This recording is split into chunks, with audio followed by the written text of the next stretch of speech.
Irmãos, nós estamos em Levítico, nós estávamos estudando o capítulo 4 e estudamos até o capítulo 5, no verso 13. Então, Levítico capítulo 4, do 5 até o capítulo 5, verso 13. Quero relembrar alguns pontos com os irmãos para nós darmos continuidade e obtermos algumas aplicações para esse texto, do qual nós podemos trazer para os nossos dias atuais. É muito importante nós lembrarmos que todas essas ofertas que eram realizadas aqui nesse livro, elas tinham um propósito específico. E muitos desses propósitos, muitas vezes, era para que o povo conseguisse ter uma comunhão com Deus. Então, nós tínhamos uma oferta expiatória onde o pecado ele era representado no animal que era morto. Nós estudamos muito e vimos como o pecado ele traz a morte.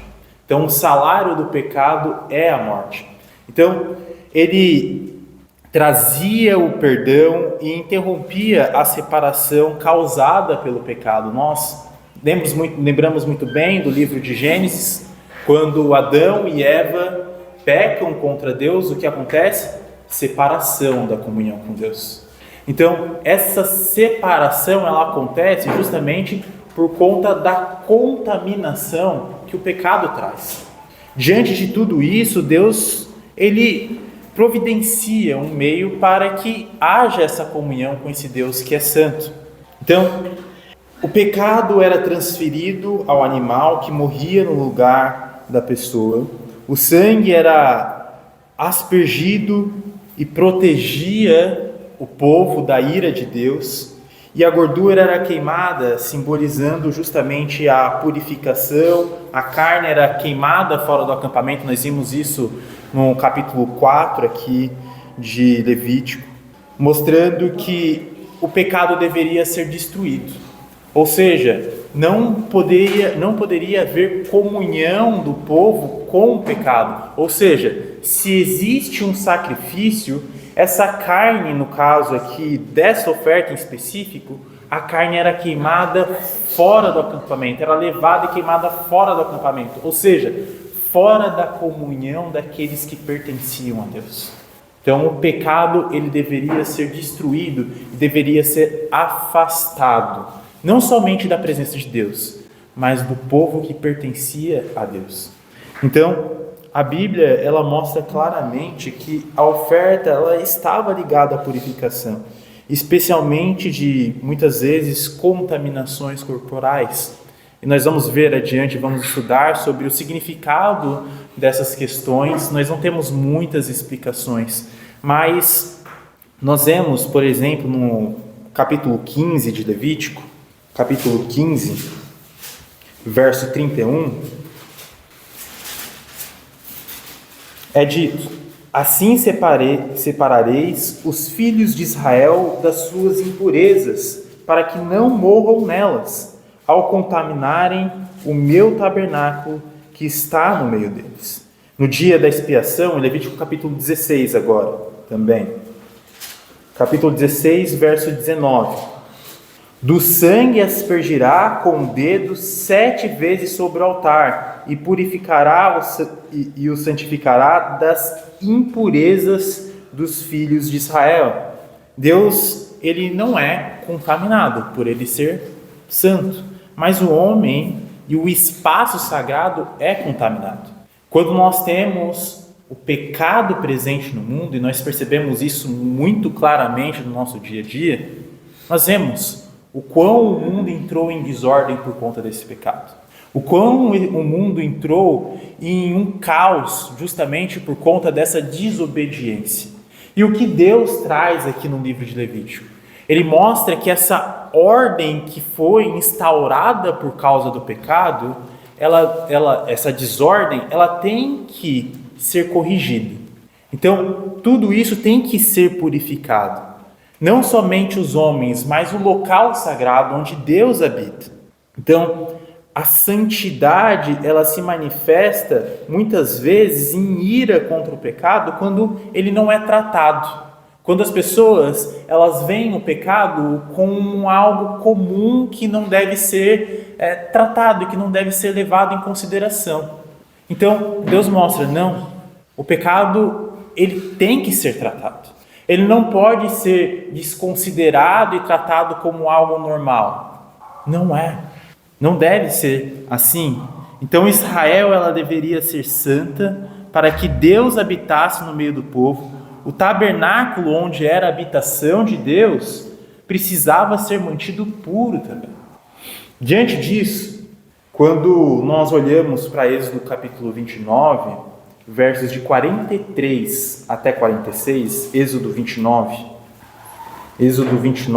de 43 a 46, ali verei aos filhos de Israel, para que por minha glória sejam santificados, e consagrarei a tenda da congregação, e o altar também santificarei, Arão e seus filhos, para que me oficiem como sacerdotes, e habitarei no meio dos filhos de Israel, e serei o seu Deus, e saberão que eu sou o Senhor seu Deus, que os tirou da terra do Egito, para habitar no meio deles. Eu sou o Senhor seu Deus.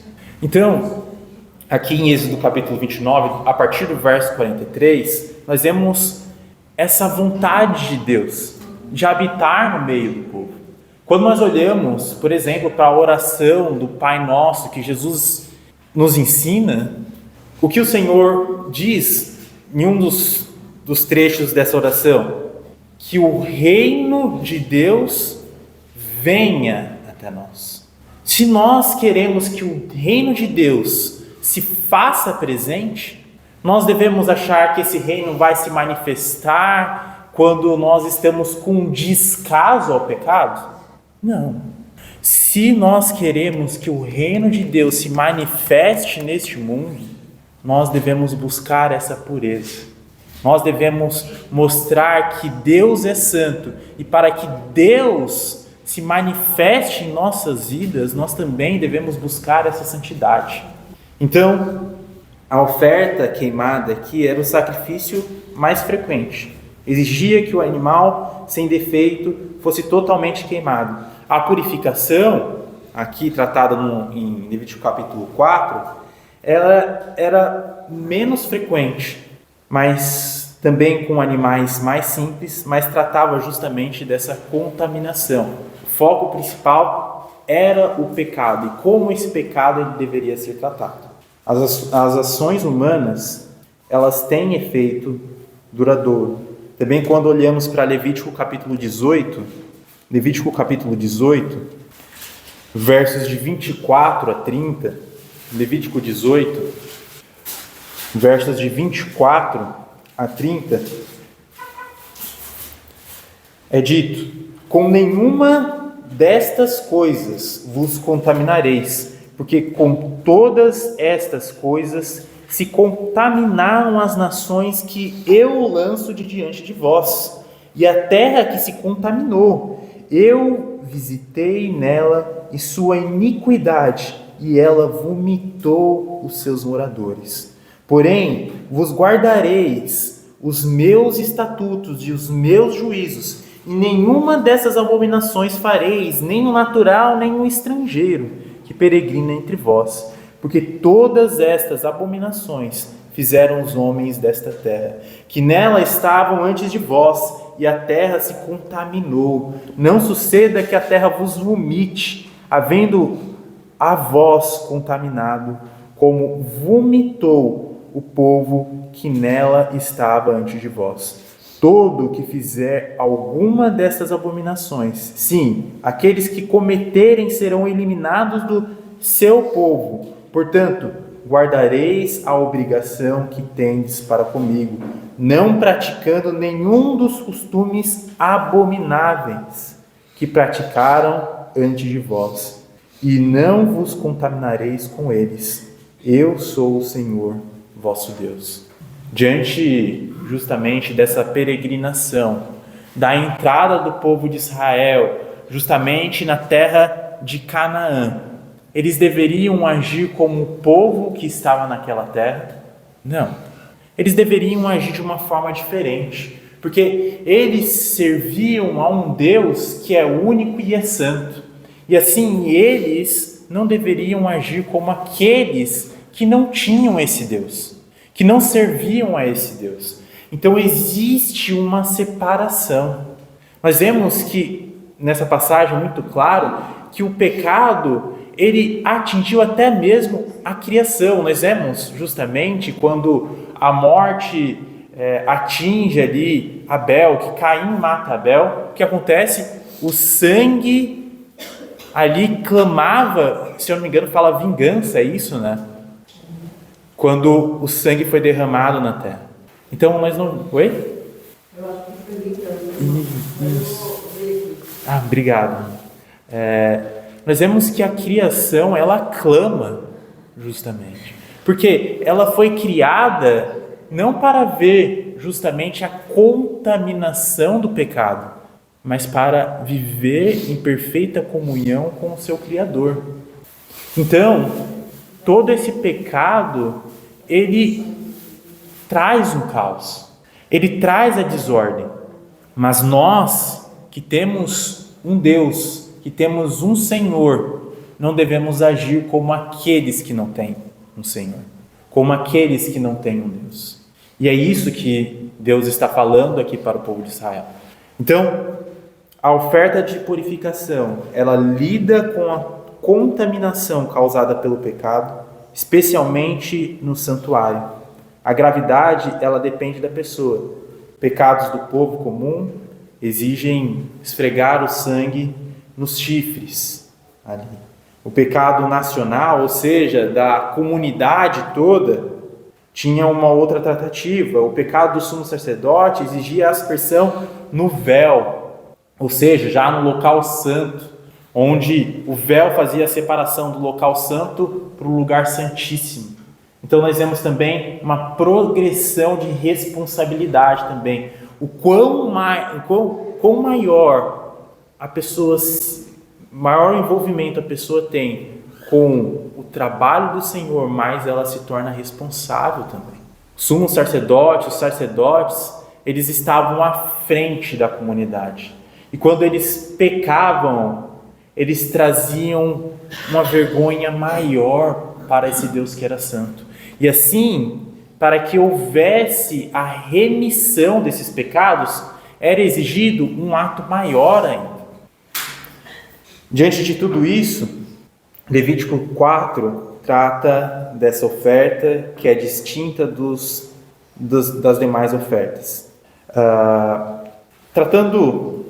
Fazendo o resumo, versos de 3 a 12 do capítulo 4, quando o sacerdote pecava, o povo trazia a culpa não apenas sobre ele. Então a culpa não recaía somente sobre o sacerdote que pecava. E isso é descrito no capítulo 4, versos de 13 a 12. Mas a culpa era levada sobre toda a comunidade. Isso, quando eu estava estudando, me trouxe um pensamento. O quão também o povo deveria se preocupar com aqueles que estavam à frente do trabalho. Não tratar como diferente, só aqueles, eles estão lá fazendo trabalho, eu vou fazer minhas coisas aqui e vou deixar eles fazendo trabalho lá. Não. Quando os sacerdotes pecavam, a culpa recaía sobre toda a comunidade. Ou seja, toda a comunidade ela deveria estar envolvida entre si para que todos permanecessem em santidade diante de Deus, em obediência. Então, é um corpo que tem que estar ligado. Então, tem que haver a preocupação com cada membro. Isso me chamou muita atenção, desses versos de 13 a 12. Quando ele pecava, toda a nação se tornava culpada, pois Israel cumpria as suas obrigações por meio dele, por meio dos sacerdotes. Isso também nos traz um grande ensinamento.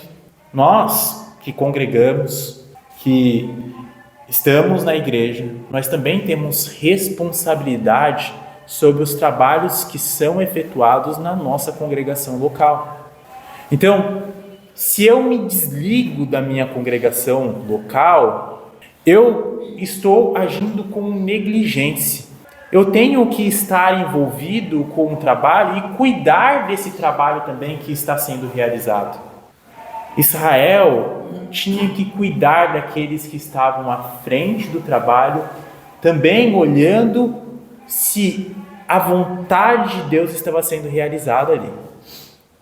Isso nos traz um grande ensinamento, porque nos dias atuais, muitas vezes, as pessoas acabam se desligando das coisas que são feitas na igreja. Olha, muitas vezes nós vemos as falas, não, mas o pastor faz tal coisa, ou a igreja faz tal coisa, como se a pessoa estivesse desligada da igreja.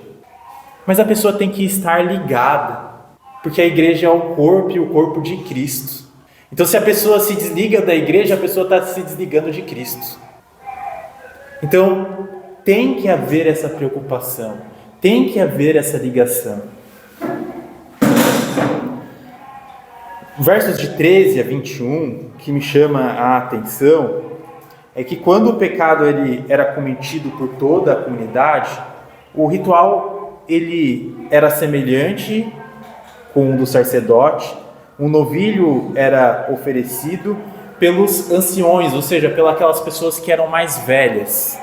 Isso, verso 14 e 15. A situação aqui era descrita que a comunidade, ela representava Israel, e quando Israel pecava, também deveria haver essa busca de remissão. Esperar.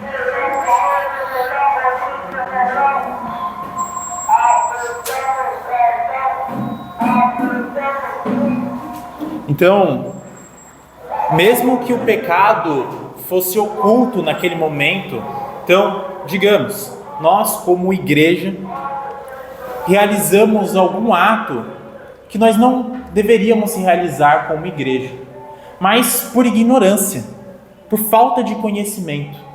Quando nós tomamos conhecimento sobre esse pecado que nós cometemos, nós devemos achar, não, já foi, passado. Não. Aqui é mostrado que deveria haver a busca pelo perdão, deveria haver a busca por remissão desses pecados.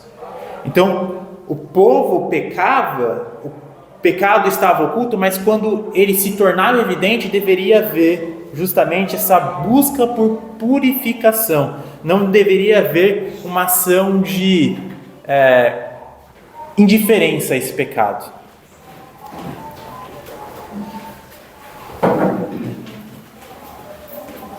Bom dia, irmãos. Agora, versos de 22 até 26. Sim, irmã? Sim, já. Oi, Mário, o que eu achei aqui é que em Gênesis 4:10 diz: e disse Deus a que fizesse a voz do sangue do seu irmão, clama, terra a luz. Não sei se é isso. É isso mesmo. Tá? Obrigado, irmã, isso mesmo. Gênesis 4:10. Isso, exato. Da terra o sangue do seu irmão está clamando. Exato. Obrigado, viu, irmã? Clama a mim. Oi? O sangue no final diz terra a mim, né? Isso. Clama da terra a mim. Exato. Então, o pecado ele traz consequências. E essas consequências, elas não estão ligadas somente com a pessoa que peca, mas também ela afeta as pessoas que estão ao redor ali. E também nós vemos nessa passagem que não está ligado somente às pessoas, mas também à criação, à terra, porque ela entrou em uma desordem. Então, um ciclo que deveria estar girando de forma perfeita, ele entrou em caos por conta desse pecado que se fez presente, por conta da negligência humana diante do pecado, diante justamente da obediência a Deus. Agora, voltando para Levítico capítulo 4, obrigado, viu, irmã? Obrigado. Levítico capítulo 4, agora, versos 22 ao 26, nós vemos que o príncipe ali, o líder talvez o rei também, ele oferecia um bode para expiação. Então o sangue, ele era aspergido somente no altar, agora do lado externo, não no local santo. Nós vamos vendo que o sacerdote, ele pecava, o sangue era aspergido já no santo, no local santo, no véu que separava o local santo do santo para o local santo.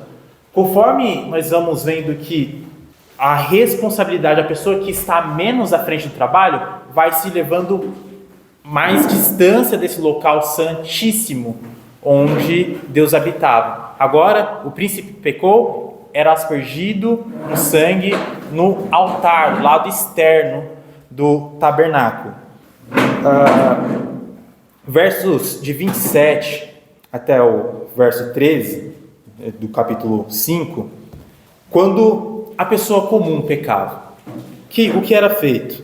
Não era o sacerdote, não era o líder. Essa pessoa, ela apresentava uma cabra ou uma ovelha, ou se ela fosse pobre, ela não tinha alguma condição de trazer a cabra ou a ovelha, o que ela fazia? Ela trazia o pombo ou a farinha, porque era o que ela tinha condição. Mas ela tinha que trazer essa oferta. Então, nós vemos uma escala decrescente sobre a situação econômica. A pessoa trazia o que ela tinha condição, mas ela tinha que trazer algo, porque ela pecou. Então, tinha que haver o sacrifício, tinha que haver o envolvimento, o reconhecimento do pecado que ela cometeu. A pessoa, ela não poderia negligenciar o ato de pecado dela, de falta de reconhecimento. O ritual era semelhante aqui, a pessoa, ela impunha a mão sobre a cabeça do animal e matava. E esse sangue era aspergido nos chifres do altar e era queimado a gordura do animal. Agora, o capítulo 5, versos de 1 a 6, identifica alguns pecados específicos que exigem essa oferta. Primeiro, pecados de omissão, por ignorância.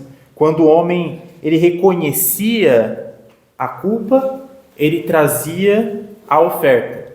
Os pobres, eles deveriam apresentar 2 pássaros, como nós vimos, ou as pombinhas, para haver a purificação. Então, mais uma vez, reforça a questão.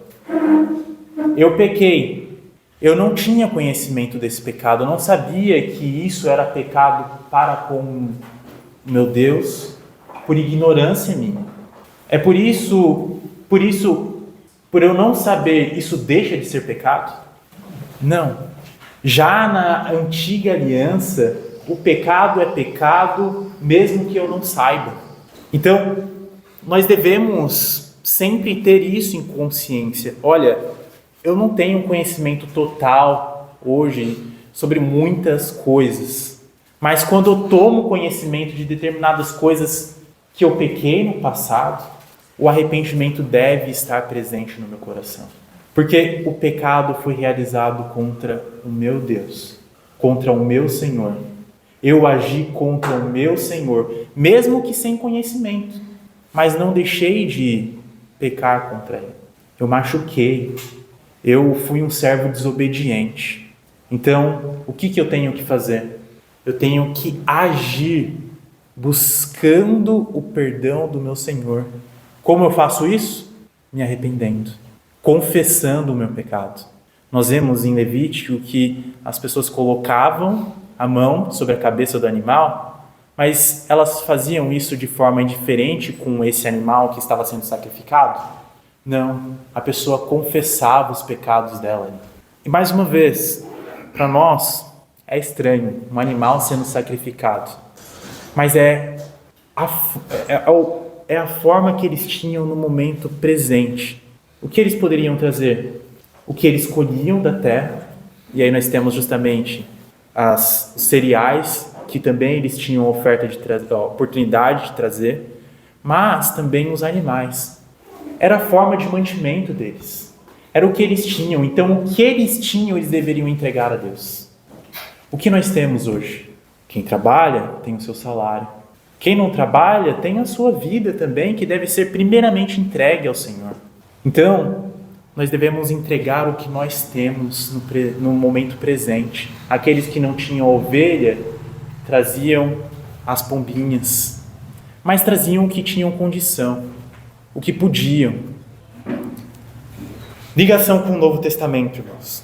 Na lei, o sangue da oferta de purificação purificava o santuário da contaminação. Isso é muito interessante nós observarmos. O capítulo 4, o capítulo 16 também mostra muito bem isso. Outros elementos de adoração também eram purificados com sangue. Os altares, o véu, o propiciatório, as vestes, os próprios sacerdotes. Mas quando nós olhamos para Hebreus capítulo 9, verso 22 é dito: com efeito, quase todas as coisas, segundo a lei, se purificam com sangue. E sem derramamento de sangue, não há remissão. No Novo Testamento, o sangue de Cristo é quem nos purifica da contaminação do pecado. Pedro descreve que os cristãos, como eles são santificados pelo Espírito Santo, para a obediência e a aspersão do sangue de Jesus Cristo. 1 Pedro, capítulo 1, verso 2, diz isso. 1 Pedro, capítulo 1, verso 2. Eleitos segundo a presciência, ou seja, o pré-conhecimento de Deus, Pai, em santificação do Espírito, para a obediência e aspersão do sangue de Cristo, graça e paz vos sejam multiplicadas. E isso mostra o quão precioso são as ligações das Escrituras. Se nós olhássemos somente para a nova aliança, somente para o Novo Testamento, talvez nós não entenderíamos esta questão sobre a aspersão do sangue de Jesus Cristo. Olha, o sangue de Jesus Cristo escorreu ali na cruz, mas qual o significado desse sangue? Nós sabemos que esse sangue ele foi derramado por conta dos nossos pecados. E esse sangue ele tinha um papel de purificação. Então, através do sangue de Jesus Cristo, nós somos purificados.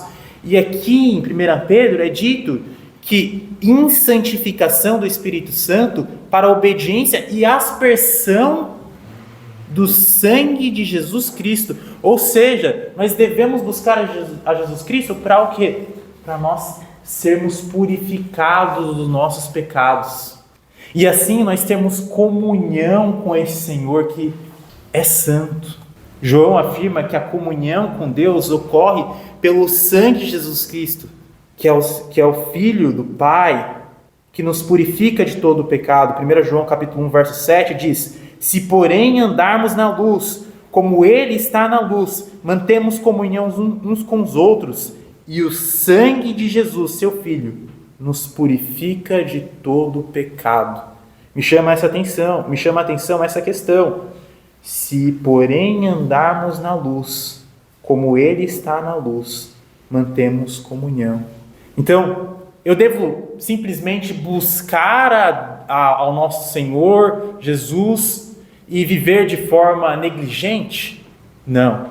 Eu devo andar na luz, mantendo a obediência. E esse sangue de Jesus que purifica, vai purificar a minha vida. Mas se eu andar na luz, tendo comunhão com o Senhor. Se eu ando nas trevas, eu vou ter comunhão com o Senhor? Se eu ando em pecado, eu vou ter comunhão com o Senhor? Não, porque eu não estou buscando. Agora, se eu ando na luz, eu estou buscando ao Senhor e eu estou buscando esta purificação. Apocalipse capítulo 7, verso 14, nos mostra algo muito interessante. Apocalipse capítulo 7, verso 14.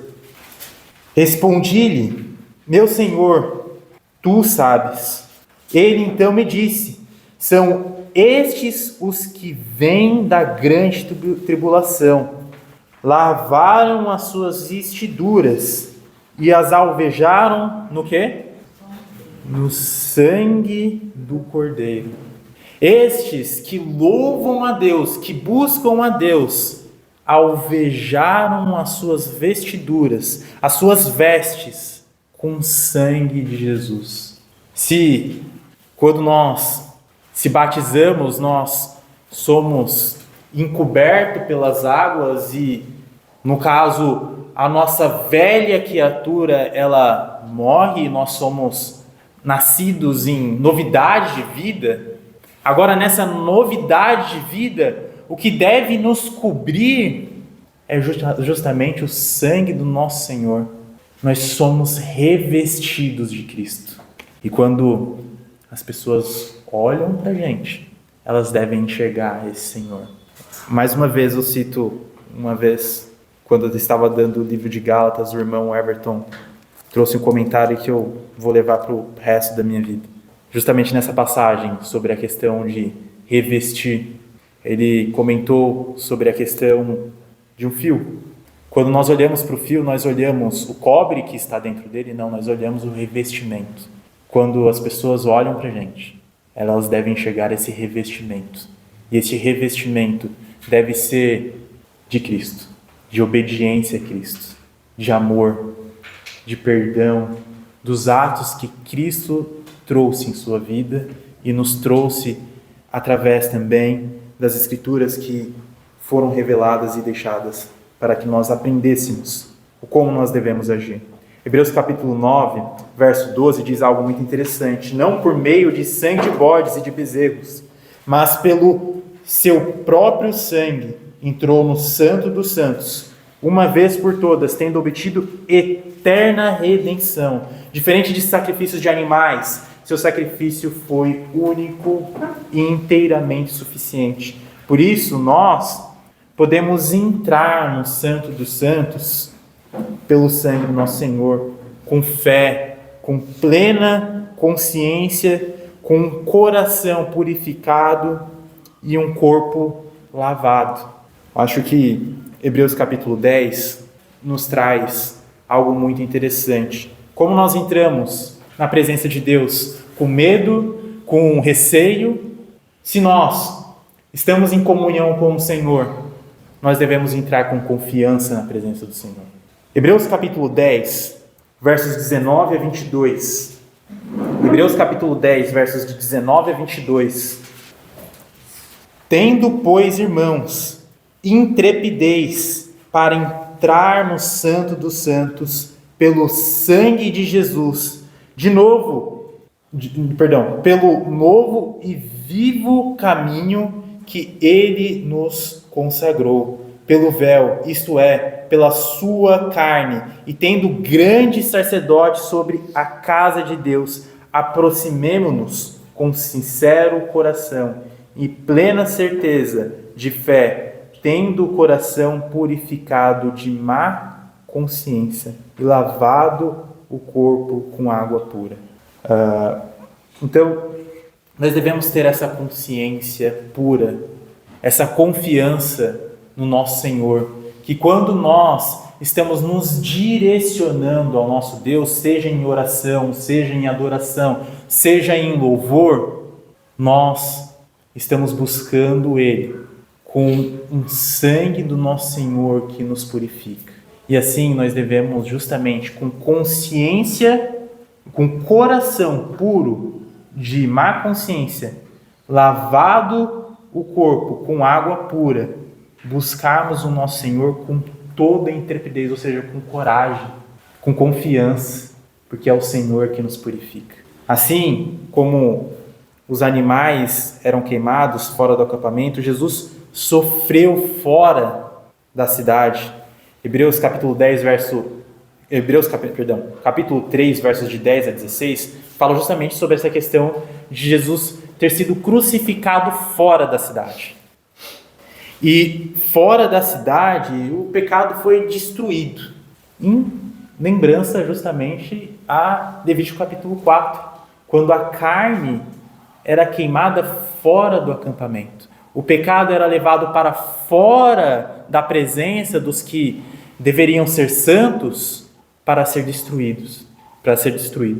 E o nosso Senhor foi levado para fora da cidade para ser destruído. Por causa do pecado dele? Por causa do nosso pecado. Cristo foi levado para fora da cidade, crucificado e destruído por conta dos nossos pecados. Então, temos um altar do qual os sacerdotes no tabernáculo não têm direito de comer. O sumo sacerdote traz o sangue dos animais para o lugar santo como um sacrifício pelo pecado. Enquanto o corpo dos animais é queimado fora do acampamento, da mesma forma Jesus sofreu fora das portas da cidade para santificar o seu povo mediante o seu próprio sangue. Portanto, vamos até ele para fora do acampamento e soframos a mesma desonra que ele sofreu, pois não temos neste mundo uma cidade permanente, aguardamos a cidade por vir. Assim, por meio de Jesus, ofereçamos um sacrifício constante do louvor a Deus, o fruto dos lábios que proclamam o seu nome, e não se esqueçam de fazer o bem e de repartir o que tem com os necessitados, pois esses são os sacrifícios que agradam a Deus. Hebreus capítulo 3, versos de 10 a 16 diz isso. Devemos viver em sacrifício, porque o nosso Senhor se sacrificou por nós. E não devemos achar que esses sacrifícios são demais e que nós estamos passando por muitas opressões, por muitos sofrimentos, porque a nossa cidade não é daqui. Nós somos forasteiros, nós somos peregrinos e a nossa morada, ela é eterna. Então, seja qual for o sofrimento, devemos lembrar que a nossa morada não é terrena. A vinda de Cristo tornou a oferta de purificação obsoleta, porque o seu sangue purifica o pecado completamente, definitivamente. Contudo, Levítico capítulo 4 ensina que o pecado contamina o santuário, impedindo a presença de Deus entre o seu povo. Hoje, a presença de Deus habita no nosso corpo, por meio do Espírito Santo. Efésios capítulo 2, verso 22 diz: no qual também vós juntamente estáis sendo edificados para a habitação de Deus no Espírito. E o pecado pode entristecer ou afastar o Espírito Santo. Efésios também capítulo 4, verso 30, diz o seguinte: e não entristeceis o Espírito de Deus, no qual fostes selados para o dia da redenção. Por isso, nós devemos andar em espírito, como Gálatas nos instrui, e ser cheios do Espírito, como é dito em Efésios capítulo 5, verso 18, não vos embriagueis com vinho, a qual há dissolução, mas enchei-vos do Espírito Santo. Levítico 4 também mostra que o pecado daqueles que estão à frente do trabalho, ele tem uma consequência maior.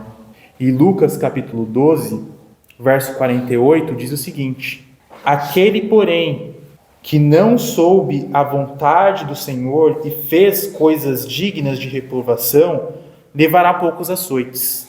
Mas aquele a quem muito foi dado, muito lhe será exigido. E aquele a quem muito se confia, muito mais lhe pedirão. Pois, justamente, nós temos uma responsabilidade. O Senhor está constantemente, a cada dia, nos dando mais oportunidades de servir a Ele. Como nós tratamos essa oportunidade, vai nos ser cobrado no dia final. Então, nós temos uma responsabilidade. Cada um de nós recebe um dom de Deus, recebe a oportunidade de Deus de viver em obediência a Ele. E a forma como nós tratamos esta oportunidade vai nos ser cobrada. Alguns têm oportunidades maiores, outros oportunidades menores. Mas aqueles que têm oportunidades menores, ainda existe responsabilidade. Mesmo que não saibam. Além disso, a lei reconhece que o pecado não intencional ainda é real. O Novo Testamento também ensina que a confissão é essencial para a purificação e restauração. da comunhão com Deus. Para finalizar, quero ler com os irmãos 1 João capítulo 1, verso 9. 1 João capítulo 1, verso 9.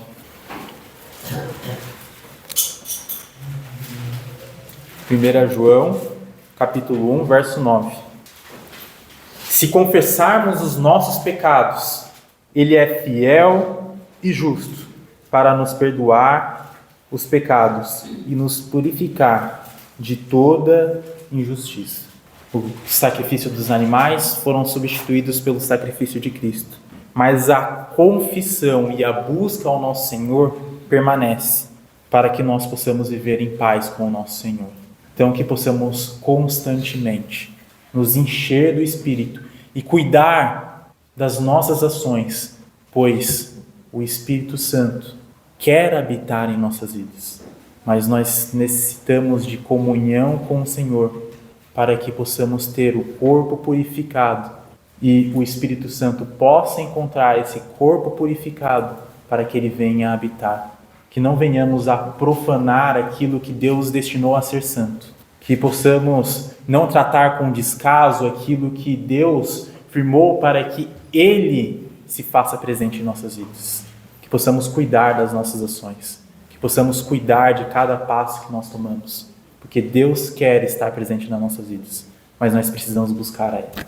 Que Deus nos abençoe, irmãos. Que possamos viver em santidade e em constante santificação para que o Senhor se faça presente em nossas vidas. Que Deus nos abençoe, irmãos.